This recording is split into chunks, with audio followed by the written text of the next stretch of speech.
Hello, and welcome to At Your End Step. My name is Morgan. I'm here with Mike, Hello. and we have another fun-filled episode for you folks this week. Some exciting stuff. So we are in spoiler season territory, or whatever Here there be spoilers. preview season, I guess, to be a little bit more correct with Wizards terminology. So we have like a fair amount of Throne of the Eldraine cards that we could talk about. But we also got some other announcements today. We're recording this on the 4th? Yeah, Yes, September Wednesday the 4th. And so there's a fair amount of things to really talk about as far as announcements go. We did have our first, pretty big modern tournament that happened that we want to talk a little bit about, because we had the big bannings and of course Stoneforge Mystic, and we had the MCQ at Comic Town. We also wanted to discuss just a little bit. So plenty to talk about on this episode. But before we jump into it, I do want to give a quick shout out to all of our patrons out there. Thank you so much for contributing to the show. I know we just got a new one. So thank you to Mike Moore for contributing to the show. We really do appreciate it. And you folks really, keep the lights on here. You help us pay for the hosting of the show and everything like that.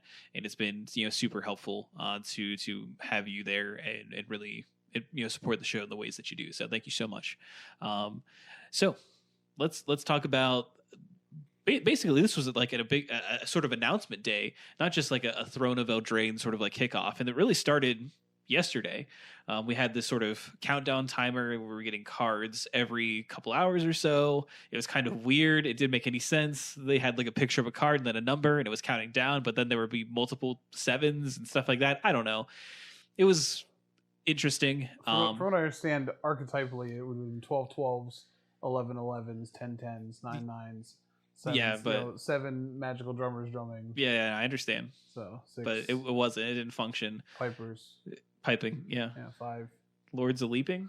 Golden rings. Oh no, I forget how many Lords a leaping there are. I have no idea. After 5, I'm all making it up anyway. So I know there's some maids that are milking, and there's a lot of birds. Laying. A lot of birds. I mean, we got a fair amount of birds in our preview cards. So there you go. This was all leading up to the big announcement stream they did today, which they started off in the weirdest way possible. I don't know if you heard about this. The first 30 or so minutes of, I don't know if it's that long, but the beginning of this stream was someone making gingerbread cookies, basically. It was like if you're scrolling through like your Facebook and you have like these cooking videos that just have like a music, like a calming music track in the background side with someone bake something, and that's what it was. It was just the weirdest thing. I mean, maybe people thought it was soothing. Maybe they accidentally got those I listened to it in the background, and it was very, very soothing. So they had some like ASMR going on. Maybe you got those like food junkies who were just like switching streams, like, oh man, making cookies, and then they were like, wait, Magic cards have food now, and then they just stayed. Yeah, I wish they got all those fans. Maybe they just got this is what this Magic's about, eh? Baking. It's either Magic the Food Network or that movie The Visit by M. Night Shyamalan.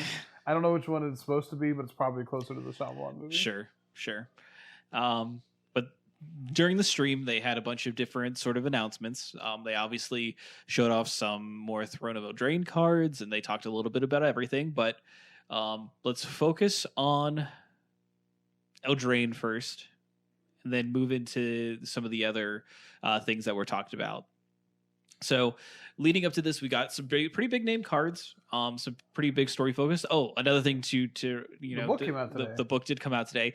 I swear to God, guys, we're going to record the part 3 to the Greg Weisman novel. I believe you. I promise you. I'm going to make that promise. It'll happen one day. It's now been longer since I've read it, than many things in Magic. So it's true.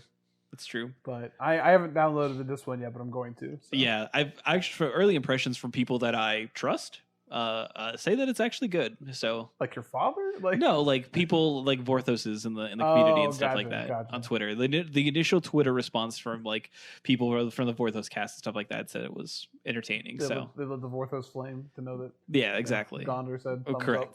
Exactly. But one of the big cards, I mean, we got Garrick. Garrick's back.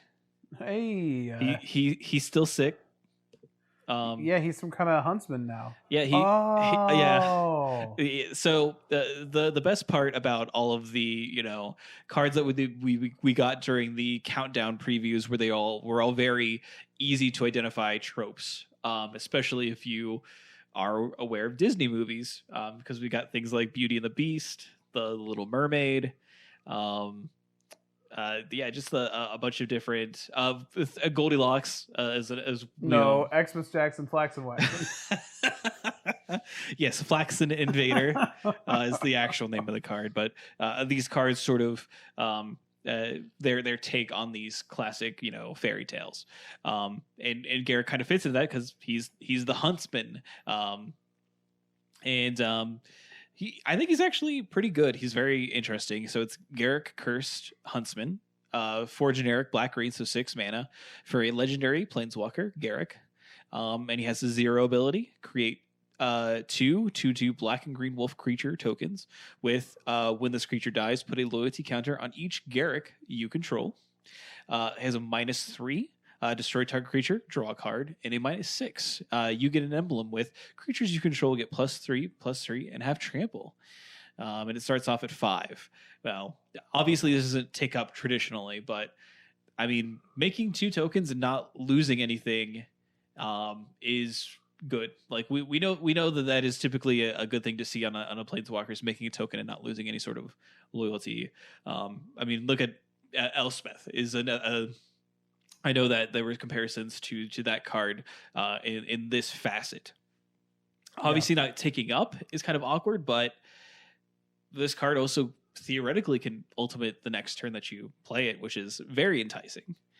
And giving all of your creatures overrun. It's overrun. Yeah. Is I don't know. I mean, that's pretty good. I appreciate that he, despite the cursing, still cares so much about his puppies. Yeah. He reminds me of the Hug Bear from the Adventure Zone. Yeah. Like, you threw my wolf into the fire. Right. And they got a loyalty. So yeah, exactly. He gets The art we got for it is the collector's edition art, right? Or we do there is the other art. I like the other art better. Okay. Well, yeah, because the collector's the extended frame art looks like a really bad action figure because it's got covering over like his left wrist and like the hood up, so it just looks like. It's like if you're like me and you were poor as a kid and you got your action figures from the dollar store, they had to make it look natural why it didn't have points of articulation. And this Garrick's like, we've hidden all the points of articulation, so the toy can be a real cheap. No, the actual art that you'll see in like a traditional like draft pack is released. I think it looks better. So check that out if you don't like the full art. I gotta tell you, I don't think he's looking that unhealthy though. You know what? He's not. And like I don't like he doesn't look as bad as he did the last time we saw him. And he looks pretty Apex Predator, yeah. Like Apex Predator had, now granted, I get why they moved away from this because he had full Batman and Robin Bane syndrome where he just had like the weird venom veins. It's just like, I need this sauce. Yeah, it was that weird part where he broke Jace's back in half. I didn't get that, but like he's also featured in the trailer. In the trailer, he looks downright spry. Like he's eating cookies. He is eating cookies. So that trailer, man, there are a lot of people that really love that trailer, and that trailer is buck wild. But I just couldn't stop thinking about Shrek when that trailer was going on. I think that's a personal problem. How often do you find yourself thinking about Shrek? You know, I don't have to tell you the truth. I'm not under oath here. Listen, what I do in my personal time is no one else's business but my own. Well, that got real awkward. But yeah, no, it definitely was Shrek-esque. Yes. I guess this means they're going to continue using modern music. Assumedly. Things. If you haven't seen it, it definitely looks like gorgeous. Yeah, it looks good. You know, the animation quality is there. And I do like the conceit of the trailer. Like, it does a good job of setting up Eldraine as a plane. Yeah. And then also setting up that, like, Garrick's just kind of here. Yeah, he just we have some insight into what he's doing, or why he's there, and it actually kind of involves the other new planeswalker that we got. We actually got introduced to this planeswalker last week, Willy. But not the cart. Yeah, Willy, not Willy, the orca. No, stop it. Do you have Oko up? Can you read Oko? I can. Yoko says +1 destroy target. Really good British band. That's not what that says. Oh my bad. Oko, Thief of Crowns is 1 generic blue green for 4 loyalty. Legendary Planeswalker Oko. +2 create a food token. +1 target artifact or creature loses all abilities and becomes a green elk creature with base power and toughness 3/3. -5 exchange control of target artifact or creature you control and target creature an opponent controls with power 3 or less. So when this got spoiled, we didn't know what food was, so we should probably identify food. Yeah, so food is a token, but also can be a it can be like subtype. a subtype of an artifact. Correct. And it is a subtype of an artifact. Yes, and it has the ability pay to tap it and sacrifice it to gain 3 life. Gain 3 life. Yeah. Yes. So this is you eating it. Yeah. So he can turn food into creatures to then jokingly give your opponent, and when your opponent looks at the creature they've given you, it's like, but this is food, and you're like, all animals are food, and then you're like, what? And then they cue Garrick's music. That's true. I was in the show chat. I was wondering when the big errata was going to happen when we subclass all of the edible animals as food. As food. Because yeah, squirrels are back, but they're also food. I don't know that's true. Squirrel food. Oko certainly seems interesting, both as a planeswalker and as a character. We didn't talk about Oko. Yeah, Oko is like the punk rock all-star, down with the patriarchy, destroying all those people. Oko is eat the rich as a planeswalker. Yeah, that's true. And that's true. I'm here for it. I'll be perfectly honest. There's been a little bit of criticism of Oko, and that's because Oko's a thirst trap as well. Yeah, Oko's a thirst trap. He's a buff boy. Now, granted, we don't know that this is what Oko looks like. That's Oko true. is a shapeshifter. If you were a shapeshifter, I mean, you just look like him. HIM. Yeah. But the only it has spawned a bit of a conversation last week about like body types in Magic, and how we don't have them. There's one body type. I mean, and you could even extend that into like fantasy as a whole. Yeah, for sure. And like, I get it. Like, there's definitely some explanation for like these people are fit for this reason. I saw there was an article on Hipsters of the Coast, and they were like, Amonkhet's one of the ones that they like were mad about, and they're like, where are all the other people? And I'm like, oh, they're dead. Like, yeah, Amonkhet was designed by Bolas to do one thing, and that was to make muscly people. Like, that's it. So that one I'm not upset about. What it serves an actual. When you say it like that, it sounds like Amonkhet is like. Yeah, it's the Oakland Athletics in the 80s. It just sounds like it's Bolas's gym. It's your Bolas's gym. It's but like, I also know that wars had people of all kinds, and like, yeah, I'm a chunky guy, but I could fight for my country, and I could also put on some crappy armor and a leather jerkin and go fight. I'll die. Me personally, I know this, but. As Game of Thrones has taught us, they're breastplate extenders. That is true. That is true. But make sure it's on correctly before you go on hunt boars. That's true. Rest in peace forever. Yeah. also, don't drink poison wine. Well, that's a thing. But yeah, so I thought it was at least interesting. But I also agree that, like, yeah, if I'm a shapeshifter and, like, this is one of the shapes I can choose to be who I am now, or I can choose to just be, like, I don't know, like, super muscly, but for some reason the only clothing I can create out of thin air is a tiny jacket. I'm gonna wear that tiny jacket. Like, this is what I got. So Oko is certainly interesting. Feels a little bit narrow, but I mean, ostensibly makes a stream of 3/3s that attacks each turn, or it can ultimate the next turn. I say ultimate the -5, to do some things. Yeah. And food is some amount of card advantage, not much. Life is a resource, and it's a permanent, and you can do lots of interesting things with permanents. It's certainly not a clue or treasure, but it accounts for something. So, and to be fair, there are other cards in the set that play really off well. Of food, yeah, like as being like a resource. The biggest downside I have to this 3-drop and some of the other cards we can even talk about is that, like, we have to examine these in a world where, once again, we don't have Llanowar Elves, and unless we get a 1-mana dork spoiled, which I don't think we're going to. Not a permanent one. Yeah. Because there's a sorcery card that generates. I know, but that doesn't even work. The Golden Goose is what I'm thinking of. Yeah, Golden Goose. Yeah. So I don't. Yeah, I don't know. We have to, if I knew that I could jam this in deck with Llanowar Elves, I'd be much more interested in it for sure. Yeah, we're not getting a No, 1-mana accelerant. No, we're not. That's a permanent 1-mana accelerant. Yeah. Now, to be fair, like this does play well with the Golden Goose. It does. There's a couple of food creatures for sure that it plays just fine with. All creatures are food. We already established this. Gilded Goose is a single green for a 0/2 flying creature. When it enters the battlefield, create a food token, and then you can tap and sacrifice a food to add 1 mana of any color, and then you can generic and green tap, create a food token. So this is a 1 mana dork that does make a mana on turn 2, but that's it. It is not Llanowar Elves, but this can chain into Orko, and Orko can feed the goose. Orko.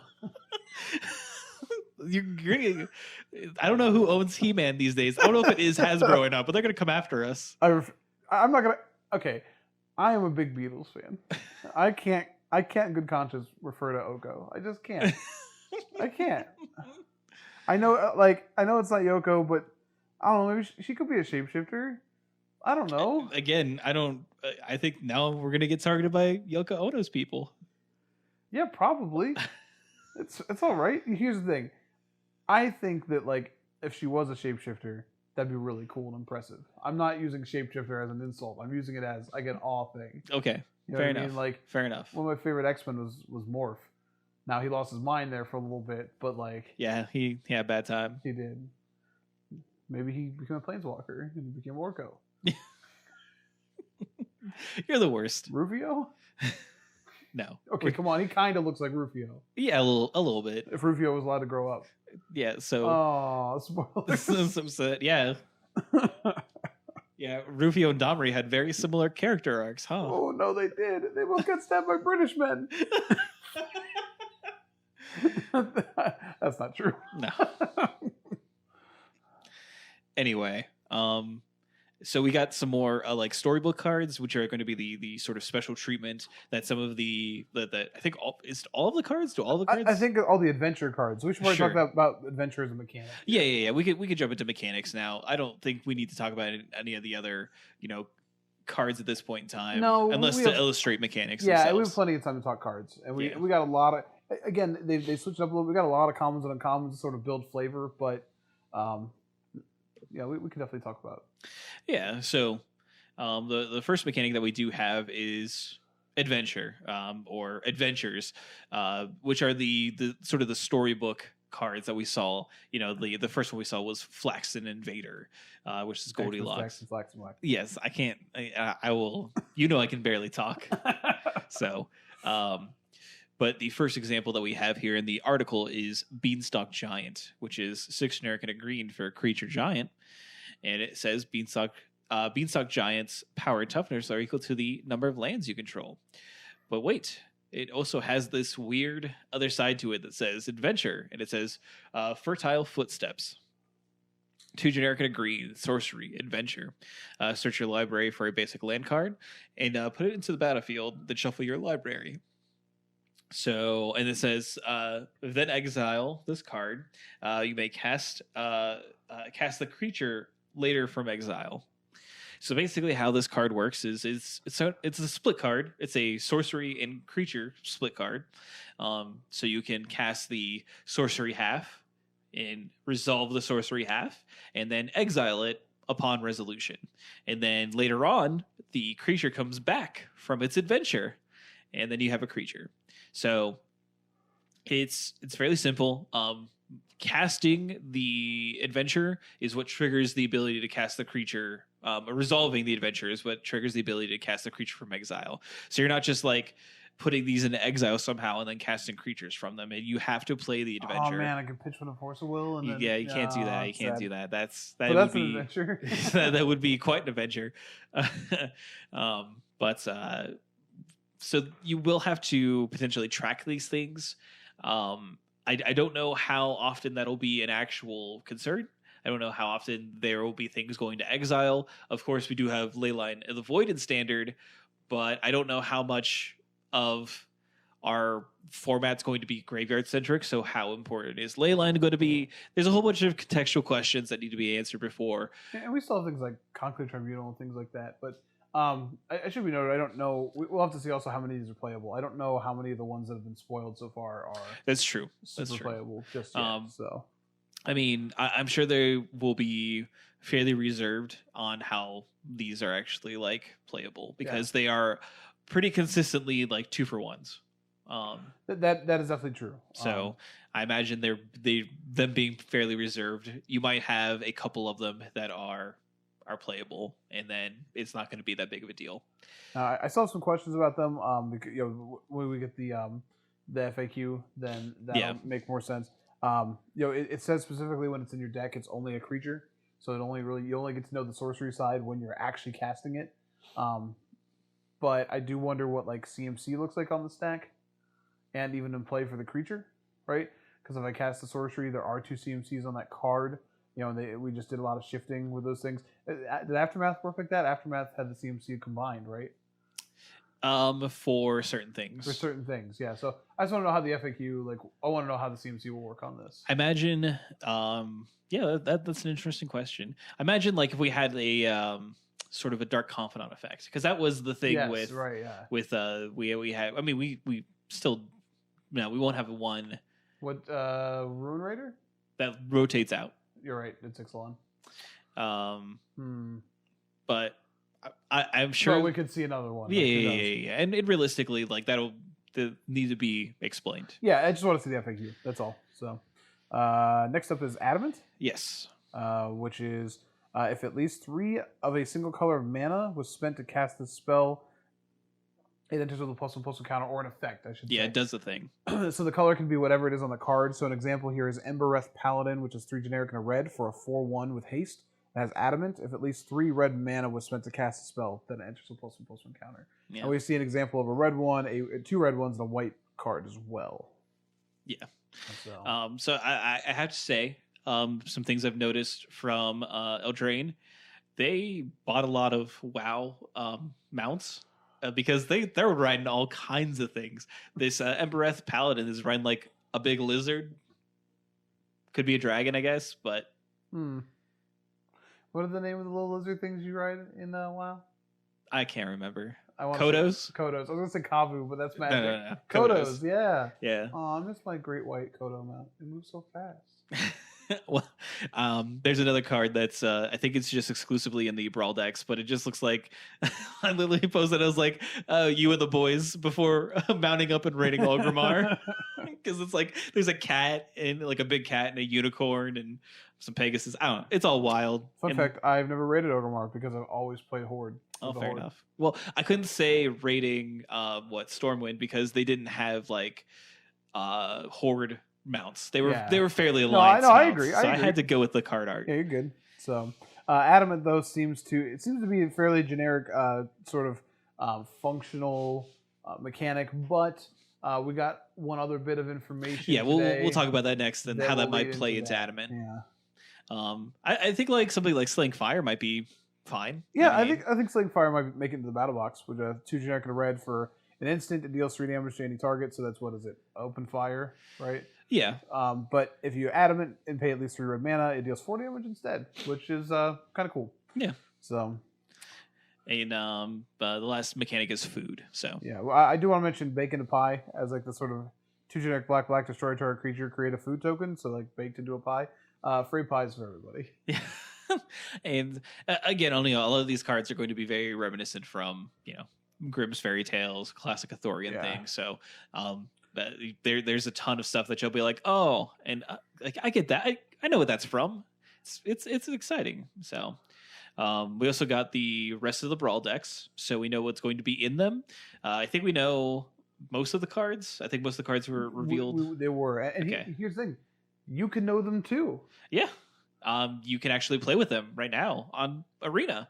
It's part of a special event. It's I forget what the event's actually called, but you can you enter into it. It better not be called the Brawl Invitational because no, it's not. TM. But you enter into it. You pick one of the decks and you fight people. Play some Brawl. So I like that because it's a cool way to get people excited about new cards, but also a nice secret way for them to sort of open test the Brawl queues a little bit. Oh yeah, so it's 100%. Cool.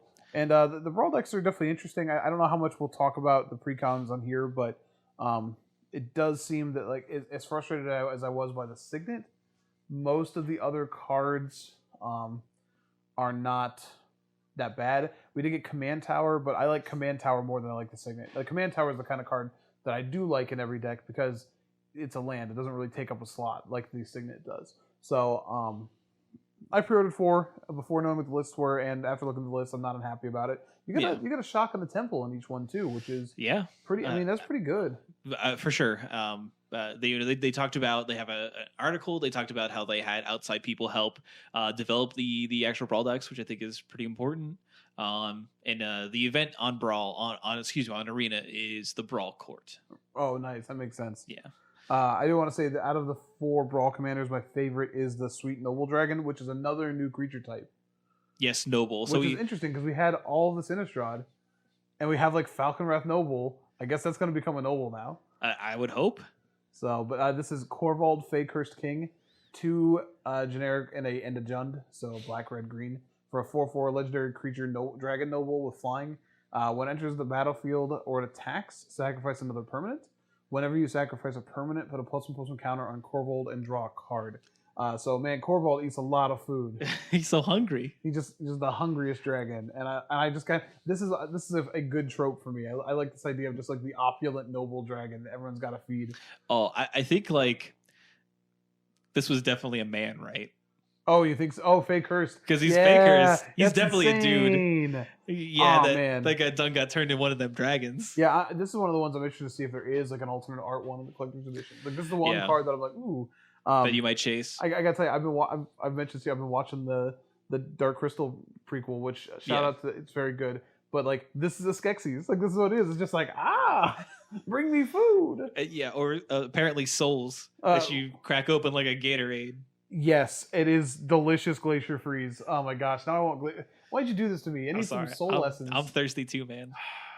I do like there's a Mardu Knight who is Sir Gwyn, hero of Ashvale. They have Sirs, so it's SYR. So there's why is that? I don't know. I don't know why they didn't like. I thought they would go with like in Game of Thrones it's written out as SER for Sir. Obviously we have SIR. I don't know whether they want to be different, but I'm here for it, I guess. But this works well with the giant hammer, right? Because all of your equipment you control have equipped to knights as being 0. Yeah, that's in the Brawl deck too, right? Yeah. That's pretty good. It's hammer time. Vigilance, Menace. I'm gonna equip this plus 10, and let's go to time. Yeah, let's go to town. There town. We go. That's what. Let's go to time. It's hammer time. It's hammer time. But we go to town. Let's go to time. It's Hammer Town. Hammer Town. Stop.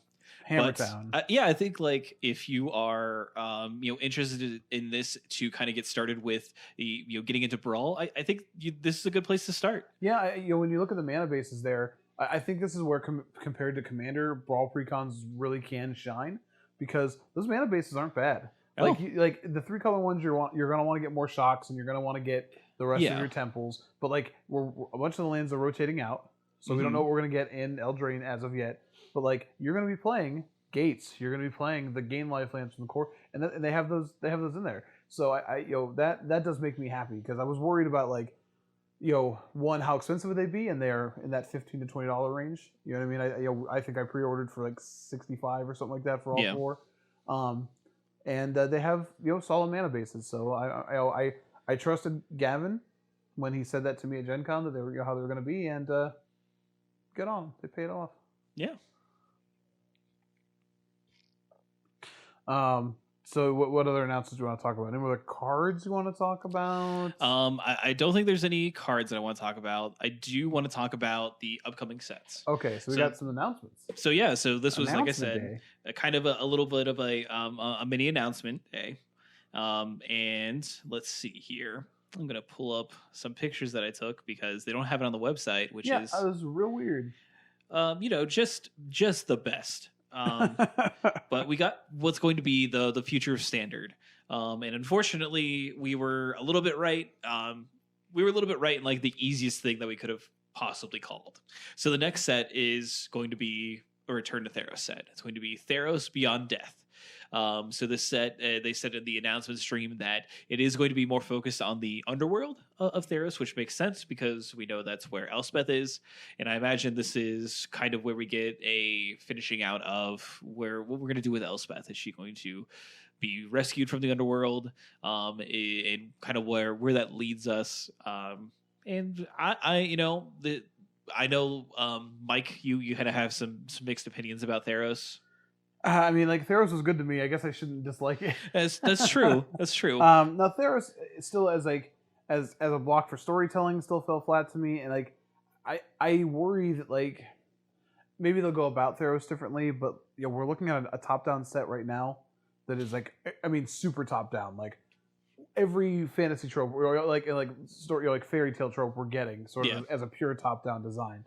So going then right after that to another top down plane that didn't always do top down that well, had some clunky things like enchantment matter stuff that was like I don't know. Theros, Mark Rosewater says that Theros was a more beloved set than I think it was, and I get it. I'm just one person, but I haven't interacted with people who have been like, man, give me Theros.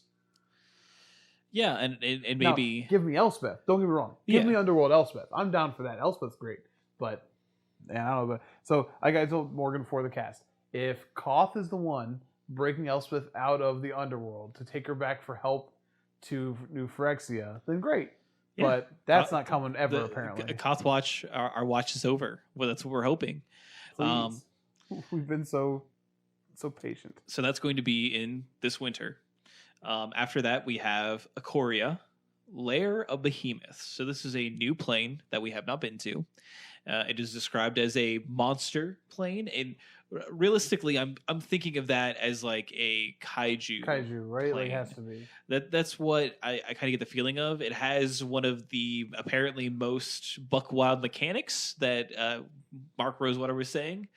So I'll tentatively be here. I just assume we're going to be collecting and assembling pieces of Exodia. That's what we're going to be doing. I'm interested in this only because I have to assume it's not going to be cosmic horror. No. Not that like the Cthulhu is kaiju, because that's not the case. Yeah. But most of the time when we've done giant monsters, it has been cosmic, Lovecraftian. I'm excited for like a kaiju set, like just like people like who just have to live around these giant monsters who maybe fight every now and then, like that. That's kind of cool to me. I like that concept, and I have to assume it's probably where we'd see Kiora again, just being like, I mean, I really like this. I don't know how we wouldn't. Like, her name is almost like in there. Oh, is it? I didn't even notice. Yeah, it's weird, huh? I noticed. Yeah, we all know. We all noticed. But her home plane is confirmed as Zendikar, right? Correct. Okay, so like that's not. All right. Anyways. After that, we have Core Set 2021, which is apparently going to be Teferi focused. So. Oh man! Yay! Teferi Hero Dominaria reprint confirmed. Probably not. But the set symbol is like Teferi's puzzle box, which is cute. And I'm excited to see the crunch, like the crunch of the Planeswalker Sport. Yeah, I assume that's where we're gonna get it. Here's what I'm assuming that is, and this is conjecture, but I sat in on the Dominaria panel at Gen Con, and they discussed how the second set in the Dominaria block, which was scrapped because I went away from that, was supposed to be about Teferi bringing back Zalfir. And we got a little taste of that when he was looking. He was going through that temple essentially that Urza left behind. You would have some of these power stones. So I'm assuming that they're going to take that story for Teferi and put that into core, because like Teferi helped with the Gatewatch, and his goal has been to bring back Zalfir. So it makes sense for him to be like, hey, it's time for me to bring these people home.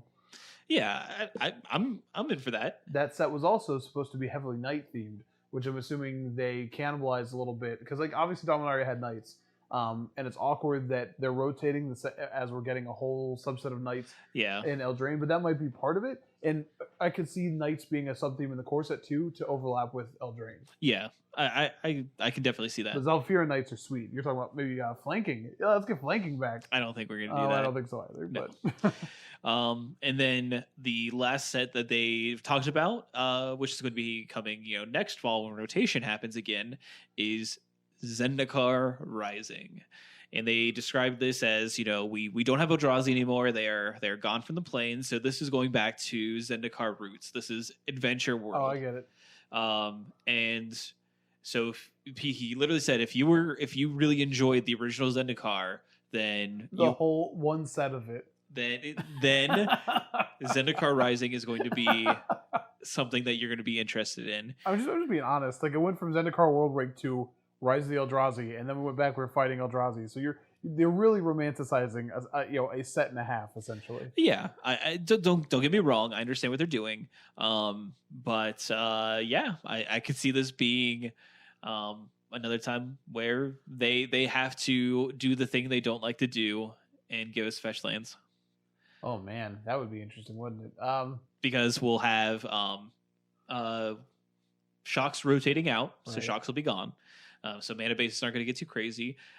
There's a land with a swamp subtype. That's going to be a cycle as well. Probably. So it's like, I think they could do it. They know that they have to print out shocks at a high volume. They know that it's not good enough to put them in master sets, and they're not doing master sets for quite some time, right. assumedly. So where else are they going to put them? No, I don't disagree. They just hate them in standard so much. I know. But without shocklands, it gets better for sure. Yeah.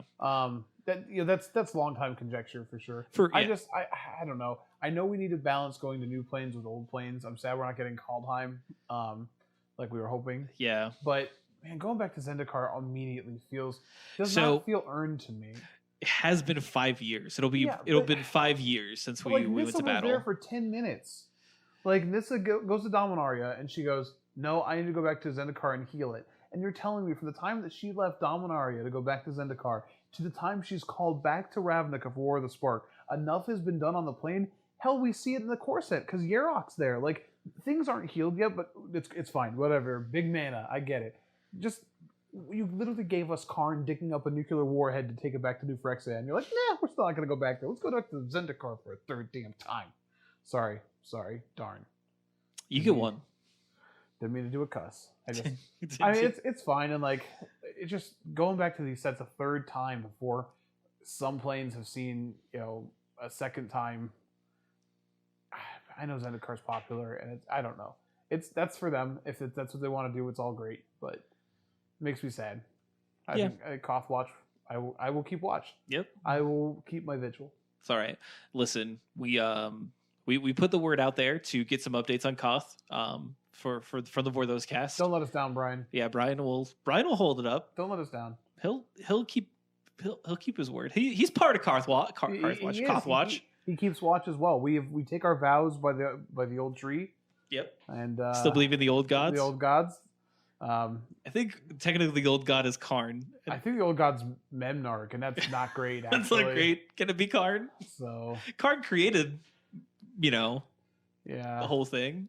I mean, to be fair, if it was Karn and then it was like the father of machines, then it's like the new god, the same as the old god, so that works. But I don't know. But yeah, it's cool to get announcements for new sets, but I don't know. I'm not looking at that list. Theros has me meh. I'm glad for Elspeth. Johnny hopefully gets to give her a big old hug and give her a cloak back. Yeah. But Zendikar does not excite me. Yeah. So if it excites you, that's great. Don't let me bring that down. I really want a new Phyrexia, or to just, I don't know, not go back to these places so quickly. Go back to this well. You say 5 years, sure. Maybe that's longer than I think, but I mean, Battle for Zendikar exists on Arena. Like, it was coded into that, so like it's still recent enough. I think that's the downside is when we have a failure when we went back to a plane. Like, if they were saying, like, we're going to go back to Innistrad, like, it's too soon to go back to Innistrad. Yeah, Don't be wrong. But let's say that it's been 5 years, and the next time they say they're going back to Innistrad, like, are you going to be excited about it? So I would say I would be more excited about Innistrad because I don't think Innistrad's return was a failure, and gotcha. I think that they were able to do a cool thing with Innistrad, keep it horror, but change the scope of horror from Victorian horror to Gothic horror. It was a fairly strong transition. Cosmic horror. I said Gothic horror. He's a Gothic, yeah. Cosmic. I think the Battle for Zendikar was just so flat for so many reasons, and also led to just like some really bad gameplay when you think about Eldrazi Winter and things like that. So I don't know. Maybe I'll feel better about it. Like we were excited to go back to Ravnica again because Return to Ravnica block was so strong. And yeah, you're definitely right. Zendikar, Battle for Zendikar in Oath of the Gatewatch doesn't have that that strength to build off of. But again, they're not trying to build off that strength. They're trying to build off of just Zendikar. So Correct. We'll see. Yeah, I think like if that's their Goblin Guide confirmed. I think if that's their focus, then that's a good focus to have. I think like focusing on going back to that sort of Indiana Jones-esque feeling, like I think it's a good thing to tap into. Man, I agree, that would be cool. I don't know, I don't want to talk about this forever because we are, but like, how do you have Indiana Jones feelings on a plane that like was drained of almost all of its life force? Like, where's the mystery at? I don't know. Like, don't get me wrong, or correct me if I'm wrong, wasn't at least one entire continent dusted? I have no idea. I thought like, was it Bela Ged? Wasn't Bela Ged literally entirely destroyed? Eventually, you're gonna have to show me how that grows back. At least for the mending, you had a plane that was leaking mana, and then it was able to grow back. But here, it was consumed. It was siphoned out of the plane into the oh, I can't remember what they call the space in between the planes now. That's a blind eternity. Thank you. I was going to say into the outer space, and that's not it. into the dang outer space. So I don't know where you get it back. I don't know where it comes from. I don't know. And to be fair, like we do have see, this is where it's like, I wish the core set would focus on like Nissa, right? Because then like you can lead into that. You can so like, this is Nissa, this is like what she's doing, and this is how she's healing the plane and stuff like that, and then lead into it. She got this cool backpack that sprays water to get rid of pollution, and if you flip a switch, it can also spray mana. And there's a bunch of pollution all over Zendikar, but she's got to wear the backpack and clean the pollution with the mana water. It's super Nissa Sunshine. Yeah, I get it. Nissa Sunshine. She got that flood. She got the flood from Dr. Egad. She went to the plane of Isledel. I forget what. I was gonna say Muerto, so that's not it. Oh my god. Isle Delfino. Oh yeah, Delfino. Oh man, that's some good overworld music. Yeah.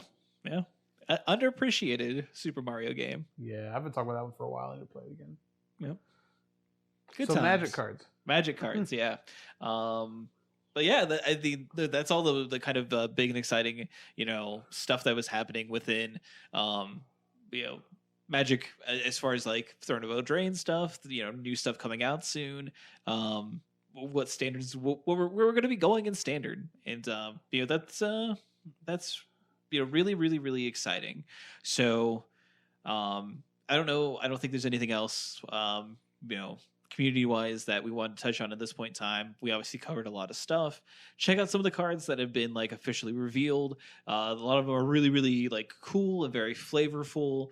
And we're definitely going to be talking a lot about them in the set review when it comes out. So, but yeah. From there, let's go ahead and move into competitive. Before doing so, I do want to give a quick shout out to our sponsor, Comic Town. I know that there's going to be a Modern IQ. I think that's going to be coming up. So definitely go to worldofcomictown.com and check under your events to see all the exciting events that are going to be happening here soon.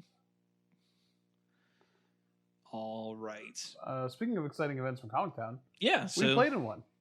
We did. We played in the Modern MCQ that was held. Excuse me. That was held last Saturday technically, and it was a like 120 person event, and it was the first big event locally after the changes to Modern. So it was, I think we were all pretty excited to see what we're going to see there. And some of us were playing meta decks, and some of us were playing with Stoneforge Mystic. So I'll talk about my day first because it was real quick. But I played Tron. I played Mono Green Tron, and I felt like it was it was sort of the level 0 deck. It was the deck that was kind of like, well, nothing really happened to this. You lost, the some of your worst matchups are the ones that lost out or were changing, and then you had the advantage of if people were shifting more towards, this sort of mid-range play, then you could probably take advantage of that with your going, you going over the top of them. Yeah, and for sure. There was a lot of Tron there. It was very present in the room, so it seemed like a lot of people had the same idea as me. Again, not super surprising. And with that being the case, it just didn't come together for me. I went like 1 in X and ended up dropping at like round 4. But yeah, I played a lot of like combo decks, which are kind of difficult for Tron to compete against, depending on what they're doing. Had kind of a heartbreaker round 1 where tried to do my best to kind of play around the combo. Was playing versus like Devastation Druid, and had an O Stone, cracked it, cleared their board, and then they had the oh no.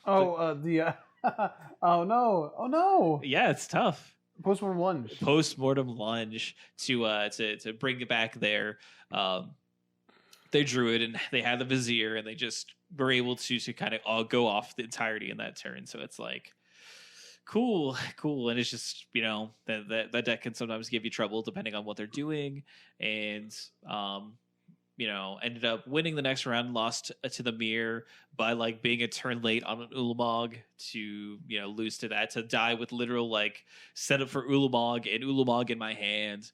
In my hand again. Lost to Jeskai Control in well, Jeskai's Stoneblade, Jeskai Control. Yeah, like that's what it is now. All those decks are just Stoneblade. And lost to them in turns. Just by breaking off, just by not finding an actual threat to put away the game. But yeah, that was my last round. So not too successful of a day, unfortunately. I mean, like I still think Tron's a good choice. It's still a very powerful deck. It can go over the top of people, and I think I don't think that's a wrong place to sort of be in the format. Yeah, no, it definitely was like feasting on itself a little bit in that tournament, and it'll remain a good call. I don't know if it's actually going to be tier 1 right now, but it's always strong enough to just win a tournament. So yeah. I want to at least mention Dave, former host of the show, played Burn and won his first round against Mono Red Prowess by milling his opponent out. Yes. So that was a cool thing we got to see. Many Dragon's Claws and Core Firewalkers were involved. Yes. So that was cool. But Dave started off 4-0, and he did not do very well after that. Unfortunately, we both had some frustration with that. I played Bant Stoneblade, which I think I mentioned in the tail end of the cast last week, which is it was a list taken directly from Saffron Olive. Now Saffron Olive, more known for his brews, but he had posted a number of 5-0 finishes of the deck, and I think he'd be the first one to say he's not a master player. And I was like, well, if Saffron Olive is just crushing fools with this, and I'm going to try and play it. And I did crush some fools with it. I gotta say, I went 5-3. I was 5-1 and had a chance at a win in, and could not pull out against a rather unique build of Grixis Death Shadow that had 4 copies of Lightning Skelemental. So that happened. But and I lost to Jund in the last round. And 3 of the non-gamiest games ever. Like, he destroyed my hand game 1, and I drew 0 spells and died. And then game 2, I got ahead with the Stoneforge, and he drew no interaction spells and died. And then game 3, I mold and drew no spells and died. It was like we were done with our round in 10 minutes. It was like, oh cool, have a good day. So, but the deck was very fun. Cards that overperformed were definitely like Force of Negation was very, very good with Stoneforge Mystic. I know all the U-White X decks were playing that as well. I really did enjoy having the mana creatures, though. Jund was definitely a force in the room, and definitely Ren and 6 is something to consider in the future. I had no mana creatures die to Ren and 6 throughout the tournament, and there were a lot of them around, so that was probably not normal. But the Exalted was a real way to do it. But I will say, looking at the deck, and if you're looking for a list, search for Saffron Olive. He posted a list a couple times with a sideboard guide, or with a side, not a guide, sorry, but with a sideboard. It looks really mid-rangey and clunky, like when you're considering where Modern was. And I went 2-0 against Tron in the first 2 rounds. Like, did not struggle against Tron. And I think with Force of Negation and Stoneforge Mystic being a real clock, it was kind of refreshing because I don't mind if Tron is a good deck, but I know that I can play white and green spells and have a chance against Tron without playing combo, then that makes me think that Modern has a chance to be in a fairly healthy place. And that's good, because it hasn't been healthy in a while. So that made me happy. I played some really, really quality, fun games of Magic on Saturday. And I haven't played in a regular tournament most of the summer. As I said before, I bought a house and have been mostly working on that. And I think Morgan has said a couple times that he has not played as much competitively. So it felt good to get out and sort of stretch the wings a little bit. And it was just fun. It was a real blast to play, and I'm pretty sure that Morgan lent me some Forge Mystics, and I do not see myself giving them back anytime soon. Yeah, we're gonna have to figure that one out. Yeah, they're gonna coalesce into me. Yeah, me collection. That's what I meant. Yeah. I mean, as long as some ducats coalesce into my hands. They coalesce into your hand. This is how it'll work. But no, it was just a fun time playing. So I'm sad I missed top 8. Definitely based on the format a little bit. I think the sideboard is a little bit off. And that's also just Modern. Like, I had a lot of cards for like Humans, and Humans was there, but I never played against it. Humans bad? I don't know about bad, but I think it's in a similar space. I'm gonna be honest. I think it's in a similar space that Tron is. Like, it's linear, trying to do a very specific thing that is still powerful.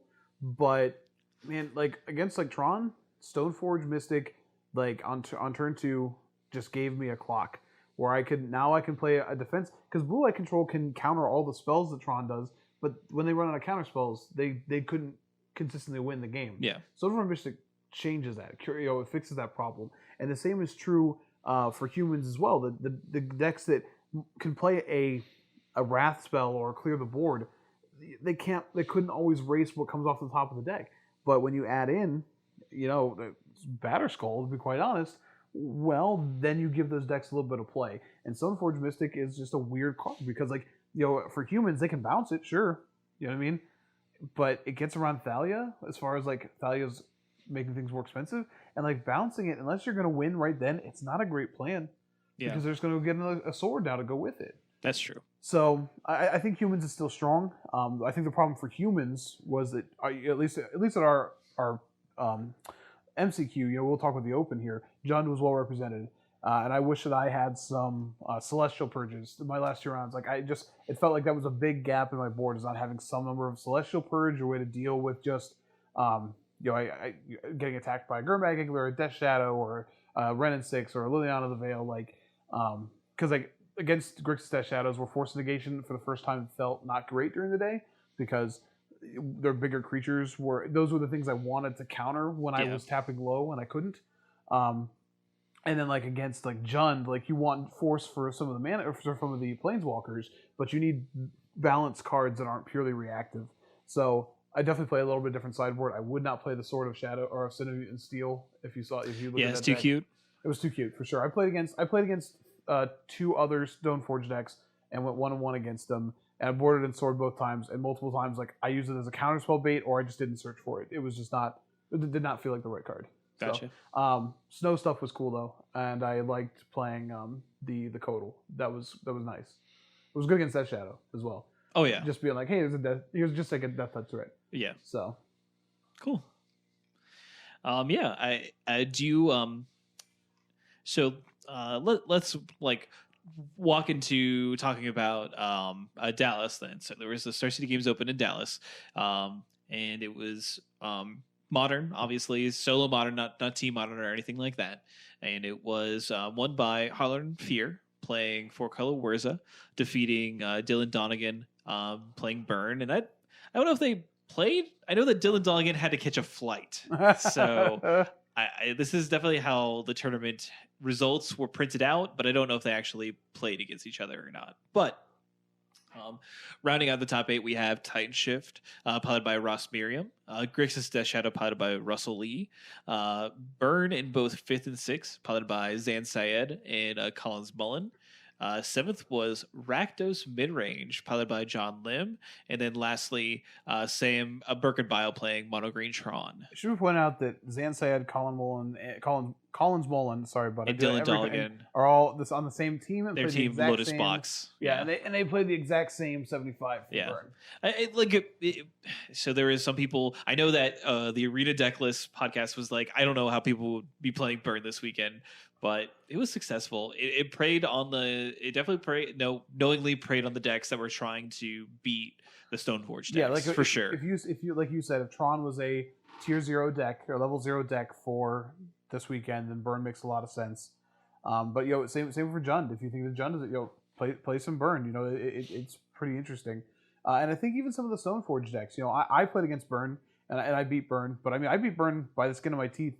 And I think that I didn't have things like timing reinforcements and stuff like that, and I have to assume that a number of Stoneforge decks cut on I had Core Firewalkers, which were nice, and Knights of Autumn, but they cut maybe on some Burn hate because they thought Stoneforge would be enough. But a good sideboard plan, can get through Batterskull pretty consistently. Yeah, I mean, I have to imagine that this list is playing. Okay, 3 Smash Smithereens. All right. Yeah. For you, I imagine I was going to say 3 to 4, but you're playing 3 Smashes and 3 Skull Cracks as well. So you could definitely have a lot of things in your sideboard that are just no. Yeah. The shutdown the Batterskull plan pretty handily. And even something like Deflecting Palm, that's pretty narrow. You probably wouldn't put it in against your Stoneforge Mystic matchups, but it's theoretically a thing that's just cool. Here's 4 damage, and it stops the damage from them, and Deflecting Palm deals the damage. Okay, so I just want to make sure that Life Gain doesn't work still. All right, it's prevent and deal. Yeah, but yeah, I think these burn lists are just solid. The five Horizon lands I think are super important. Those have shown themselves to be gross additions to Burn. They really have. Getting so many more looks at cards. You just want more cards. Yeah, absolutely. So now these are solid decks, and I think Burn is always the kind of deck that people can beat Burn if they want to beat Burn. That's not to say these 3 players obviously very well made a good choice with it and preyed on this weekend, but maybe we can weather the storm. For sure. You could definitely do a lot of things to prepare for Burn if you expect that to be the deck that has a huge uptick in the meta. So it's not unbeatable.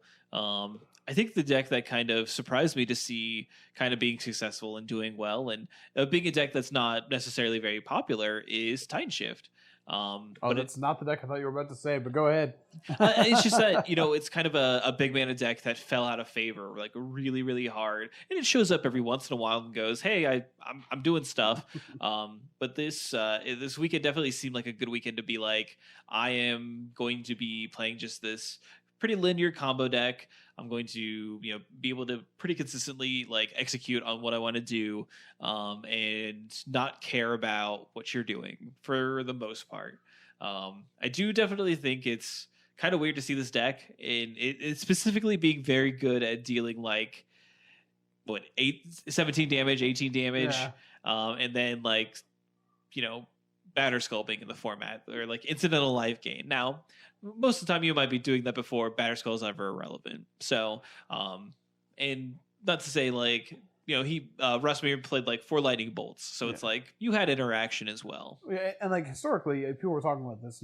Decks are going over the top with Primeval Titan. We're good against different forms of the Stoneforge decks. So and standard. So if people were trying to play more mid rangey like I was doing, you know what I mean?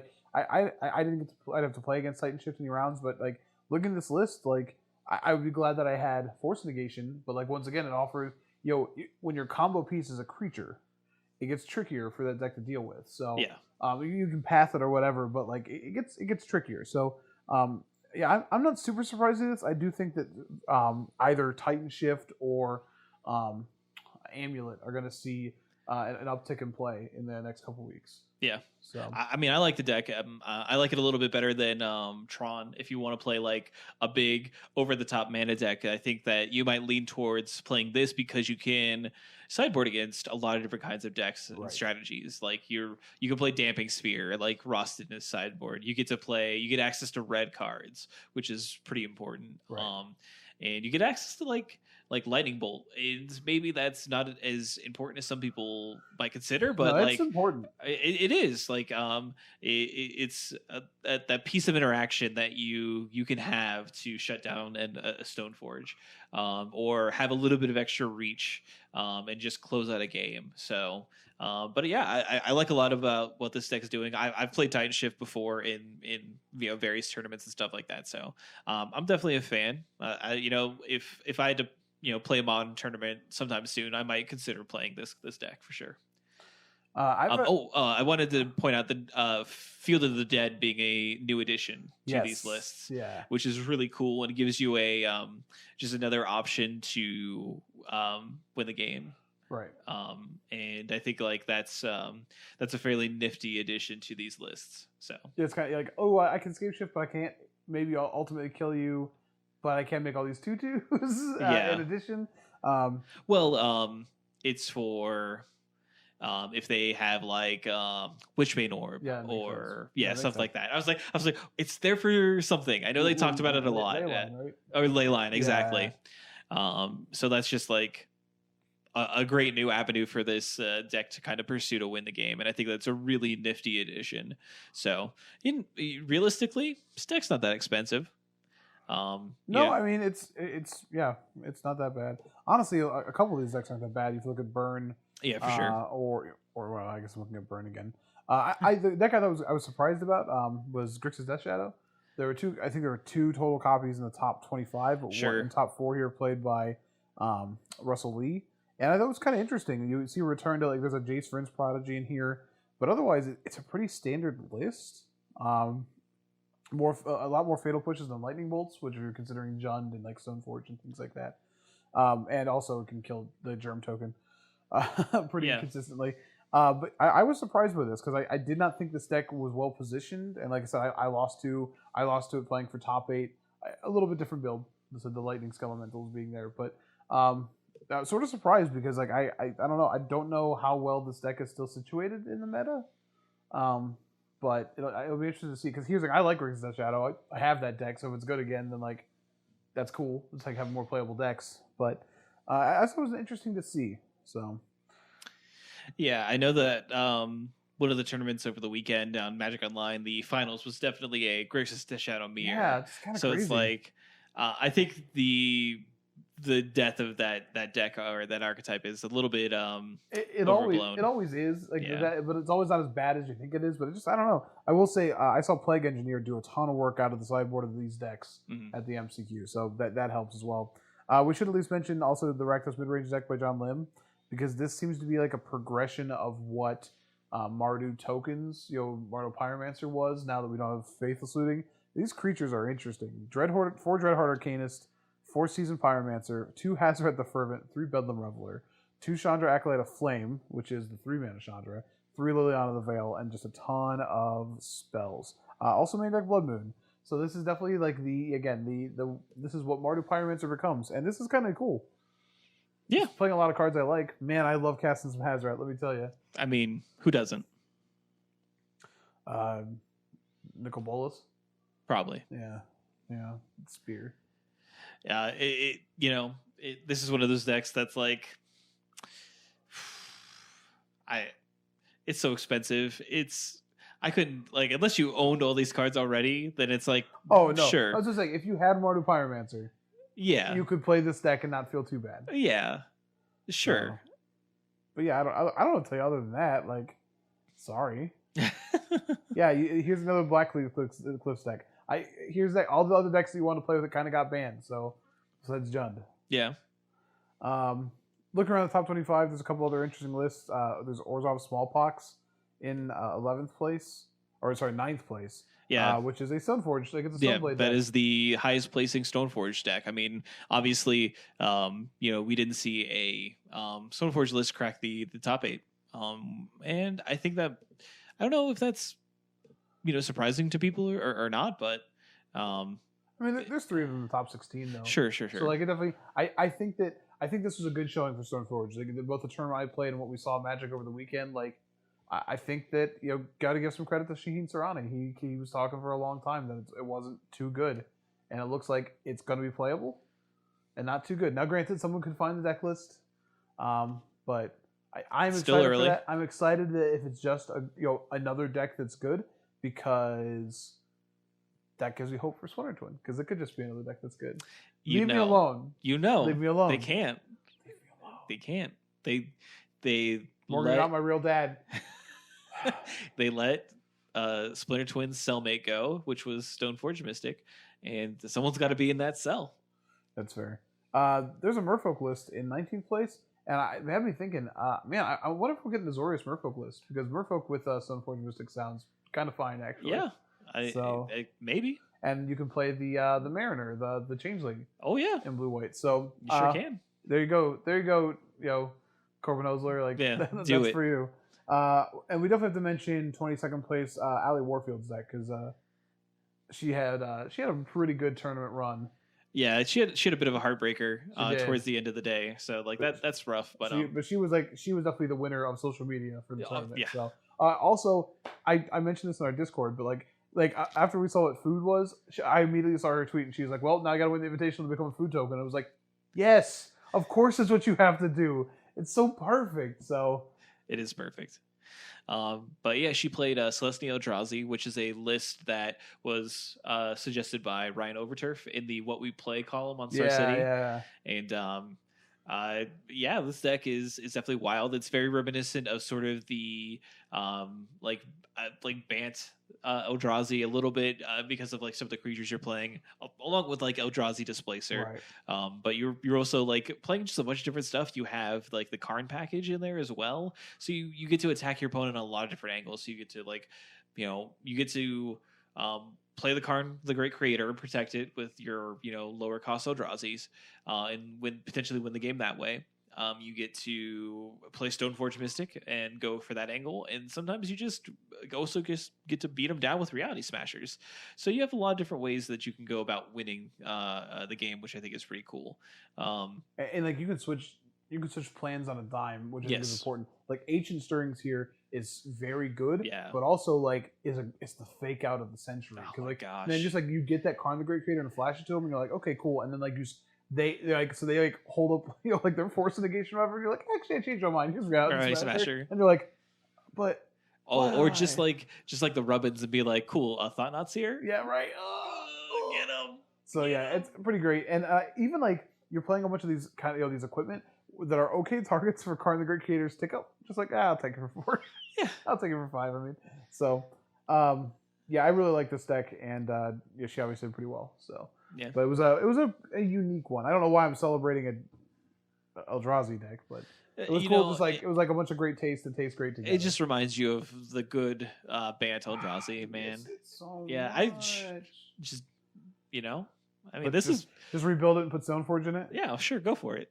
Okay. Stoneforge and Karn. Okay. I don't think you. I think if you're gonna play that deck, you're probably just playing this deck.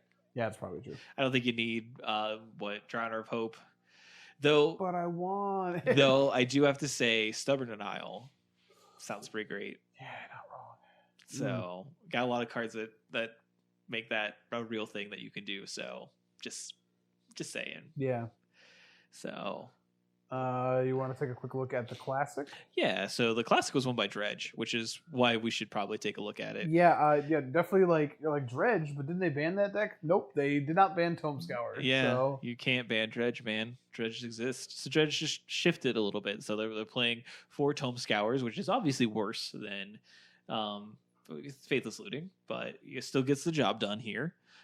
You're playing obviously blue mana. Now you have like a Steam Vents, and you still had your multicolor lands, and you're still like trucking along that way, and you're still doing Dredge things.